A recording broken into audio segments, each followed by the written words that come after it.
আমাদের উপরে এরকম জুলুম অত্যাচার চলবে, তাহলে ব্যবসা টিকবে না। বর্তমানে বাংলাদেশে আমাদের এই বিশেষ করে যে 84% আমরা যারা ফরেন কারেন্সির যোগান দিচ্ছি, সেই সেক্টরটা বড় নাজুক পরিস্থিতিতে আছে। ম্যাক্সিমাম ফ্যাক্টরিগুলি বর্তমানে লসে রান করতেছে, এটা আমি গত 1-1.5 বছর যাবতই বলে যাচ্ছি। কিন্তু এইগুলির উপর কিন্তু এই জুলুম অত্যাচার কিন্তু চলছেই। আলটিমেটলি ফ্যাক্টরি আপনারা হিসাব একটা দেখেছেন যে 150টা 60টা ফ্যাক্টরি গত 1 বছরে বন্ধ হয়েছে। আগামী 1 বছরে হয়তো আরও 1-150 ফ্যাক্টরি বন্ধ হবে। দেশের মধ্যে মূল্যস্ফীতি অনেকটা সময় ধরেই চলমান, এটা কমানো সম্ভব হচ্ছে না। কিন্তু আগের মতো এখনো যাত্রাবাড়ি, কারওয়ান বাজার সহ অন্য বাজারে চাঁদাবাজি হচ্ছে। কে তুলছে এসব চাঁদা? পরিবহনের চাঁদা বন্ধ হয়নি। পরিবহন সেক্টরে চাঁদাবাজি বন্ধ হলে মূল্যস্ফীতি কমে আসবে। যা আপনি দেখেন, আপনারা যদি একটু খোঁজ নেন, এখনো ওই কারওয়ান বাজারে, যাত্রাবাড়ি, যেখানে ঢাকা শহরে বাহির থেকে এসব যোগানটা আসছে, সেই জায়গায় চাঁদাবাজি এটা কিন্তু এখনো বন্ধ হয়নি। বুধবার এমসিসিআই কনফারেন্স হলে জাগো নিউজ আয়োজিত ভোক্তার কাঁধে বাড়তি করের বোঝা উত্তরণে করণীয় শীর্ষক গোলটেবিল আলোচনায় এসব কথা বলেন বিকেএমইএ সভাপতি মোহাম্মদ হাতেম। মোহাম্মদ হাতেম বলেন, আমরা শুনেছিলাম যে সাংবাদিকদের কাছ থেকে আমরা শুনেছি যে আগের সরকারের আমলে স্বরাষ্ট্রমন্ত্রী নাকি 1.5 কোটি টাকা প্রতি রাতে ওখান থেকে চাঁদা নিতেন। তো তাহলে এখন চাঁদাটা কারা নিচ্ছে, এটা দয়া করে আপনারা একটু লেখেন আপনারা। এইগুলো যদি বন্ধ করা যায় এবং রাস্তায় যে ট্রাকে পরিবহনে যে চাঁদাবাজি, এটা যদি বন্ধ করা যায়, তাহলে দেখা যাবে যে এই পণ্যের যে মূল্য বা ইনফ্লেশনটা অনেকটাই কমে আসছে। তো আপনাদের দয়া করে এই জায়গাটাকে একটু হাত দেন এবং কাজ করেন, তাহলে ঠিক হয়ে যাবে। পরিবহনের চাঁদাবাজিও বন্ধ হয়নি জানিয়ে তিনি বলেন, আমাদের রপ্তানিমুখী শিল্পের পণ্যের গাড়ি শরীফ মেলামাইন, কাঁচপুর ব্রিজ, নারায়ণগঞ্জের কয়েকটি পয়েন্টে আটকানো হয়। সেখানে হয়রানি করা হচ্ছে রপ্তানিকারকদের। এই পয়েন্টগুলোয় গাড়ি আটকে এলসির কপি, ইউডির কপি চাওয়া হচ্ছে, অথচ সেগুলো সবসময় নিয়ে যাওয়া কি সম্ভব? এরপরই জরিমানা করা হচ্ছে, যার কোনো কারণ নেই। এভাবে অন্যায়ভাবে হয়রানি বন্ধ করা হোক। নারায়ণগঞ্জের কাশপুরে, তারপরে এই রূপগঞ্জের ওখানে শরীফ মেলামাইনের পাশে, তারপরে মৌচাক, ওই যে সানারপাড় মৌচাকের এখানে সিদ্ধিরগঞ্জের, এরকম কয়েকটা স্পট, আর ওইদিকে হলো পুস্তকলা ব্রিজের নিচে, ওই এরকম কয়েকটা স্পট আছে, যে স্পটগুলির মধ্যে প্রায় আমাদের রপ্তানিমুখী শিল্পের গাড়িগুলিকে আটকানো হয়। এবং সেখানে আভ্যন্তরীণ যে আমাদের মুভমেন্ট, এই মুভমেন্টের সময় গাড়িগুলিকে আটকানো হয়, নিয়ে ওখানে আটকে রাখা হয় 2 দিন, 3 দিন, 4 দিন। দেখা গেলো যে আমার একটা ফ্যাব্রিক্স ডাইংয়ে যাচ্ছে, এটা ডাইং হয়ে আজকে আমার ঘরে যাবে, গেলে কাটিং করে কালকে হয়তো আমার এটা শিপমেন্ট। ওই নিয়ে আগে দেখা গেলো যে ওই কাপড়টা নিয়ে 2 দিন 3 দিন আটকে রাখছে, আমার শিপমেন্ট শেষ। তো এই যে অত্যাচার, আমি তখন, সবাই তো আর আমার কাছে পর্যন্ত আসতে পারে না, তো যারা আমাকে পর্যন্ত জানায়, তখন আমি সাথে সাথে হয়তো কমিশনার মহোদয়কে ফোন দেই। তো ফোন দিলে উনি সাথে সাথে এটাকে ব্যবস্থা নেন এবং গাড়িটাকে ছেড়ে দেন।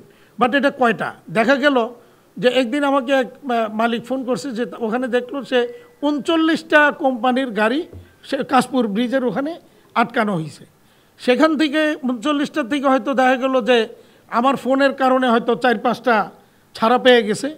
তার মধ্যে হয়তো দেখা গেলো পর আরও 2 দিন আটকানোর পর ওখান থেকে 8-10টার উপর জরিমানা হয়েছে, বা এগুলি হয়তো নেগোসিয়েশন হয়ে গেছে বাকিগুলি। তিনি অভিযোগ করে বলেন, রপ্তানিমুখী শিল্পের জন্য জিরো ভ্যাট বলা হলেও নানান অজুহাতে ভ্যাট বসানো হয়। হঠাৎ এক ব্যবসায়ীর 11 কোটি টাকার ভ্যাট রেডি করছে কোনো সই ছাড়াই, পরে সেটা নেগোসিয়েশনের জন্য বলা হয়, পরে হয়তো সেটা 2-3 কোটিতে দাঁড়ায়।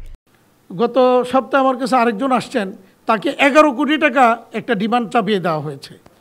এবং সেখানে কি করে, প্রথমে ওনারা একটা ড্রাফট রেডি করে, ওইটা সইটই থাকে না, ওইটার পরে ওই ব্যবসায়ীর কাছে পাঠাই দেয়, এই যে আপনার উপর কিন্তু এত কোটি টাকার একটা ভ্যাটের ডিমান্ড কিন্তু চাপানো আসতেছে আপনার।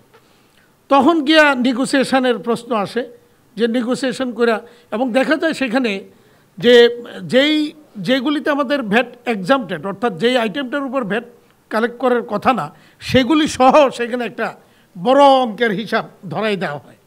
এবং পরবর্তীতে গিয়ে নেগোসিয়েশন করে দেখা গেল যে আচ্ছা 11 কোটি থেকে 2 কোটি বা 3 কোটি টাকা দেন, বাকিটা আমরা ম্যানেজ করে দিতেছি।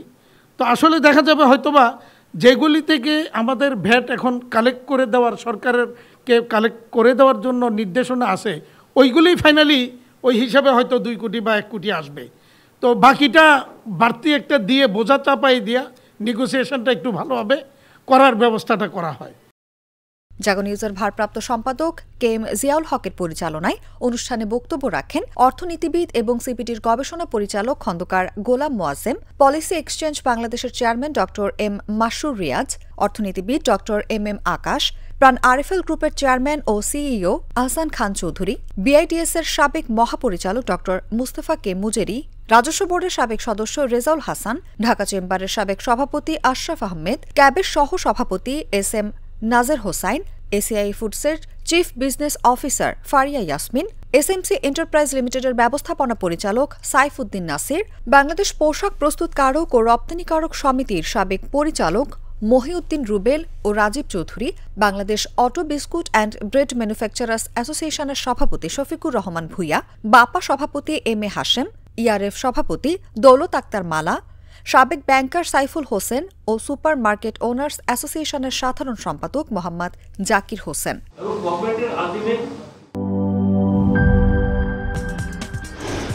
কি boss, vital match, tough opponent, tension? Come on bro, অপোনেন্টকে নিয়ে ভাবার সময় আছে। আসল অলরাউন্ডারের কাজই তো হলো যে কোনো টাফ সিচুয়েশনে টিমকে অলরাউন্ড প্রোটেকশন দেওয়া। জাস্ট লাইক মাই টাইলক্স, যার অ্যান্টিব্যাকটেরিয়াল এজেন্ট টয়লেটের কোনায় কোনায় পৌঁছে 99% জীবাণু ধ্বংস করে, টয়লেটের কঠিন দাগ ও দুর্গন্ধ দূর করে টয়লেটকে রাখে ক্লিন আর সুবাসিত। টাইলক্স টয়লেট ক্লিনার, ক্লিন মানেই টাইলক্স।